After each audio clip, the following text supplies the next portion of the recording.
Hi! விடிஞ்சா பொழுது போனால் நாளைக்கு என்ன சாப்பாடு செய்கிறதுன்றது தான் பெரிய யோசனையாக இருக்கும். இப்போ இந்த வீடியோ எடுக்க ஆரம்பித்ததுலேருந்து ஒன்று இதுலேயும் அதுலேயுமா போட்டு எப்படியோ ஓட்டி அடிச்சிடுறேன் என்ன சாப்பாடுன்னு யோசிக்காமல். இப்போது அந்த மாதிரி இன்றைக்கி செஞ்சது செட்டிநாடு அம்மணி கொழுக்கட்டைன்னு சொல்லி மாதம்பட்டி ரங்கராஜ் சாரோட ஒரு ரெசிபி பார்த்துருந்தேன்.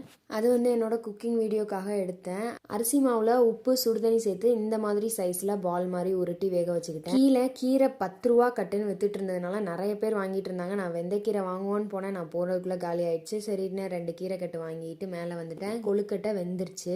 இந்த கொழுக்கட்டையை பார்த்தோன்னே பால் கொழுக்கட்டைன்னு நினச்சிட்டு மேடம் எனக்கும் வேணும்னு கேட்டு வாங்கிட்டு போனாங்க. இப்போ தாளிக்கிறதுக்கு கடுகு, உளுந்த பருப்பு, காஞ்ச மிளகா, கருவேப்பிலை போட்டு தாளிச்சிட்டு வேக வச்சிருந்த கொழுக்கட்டை, இட்லி பொடி, தேங்காய் துருவுனது, நெய் எல்லாம் சேர்த்து மிக்ஸ் பண்ணி சாப்பிட்டு பார்த்தேன். டேஸ்ட் பேடுன்னு சொல்ல முடியாது, ரொம்ப குட்டுன்னு சொல்ல முடியாது. நல்லா இருந்துச்சு. ஒரு தடவை ட்ரை பண்ணி பார்க்கலாம். நீங்களும் ட்ரை பண்ணி பார்த்துட்டு எப்படி இருக்குன்னு சொல்லுங்கள். டாட்டா.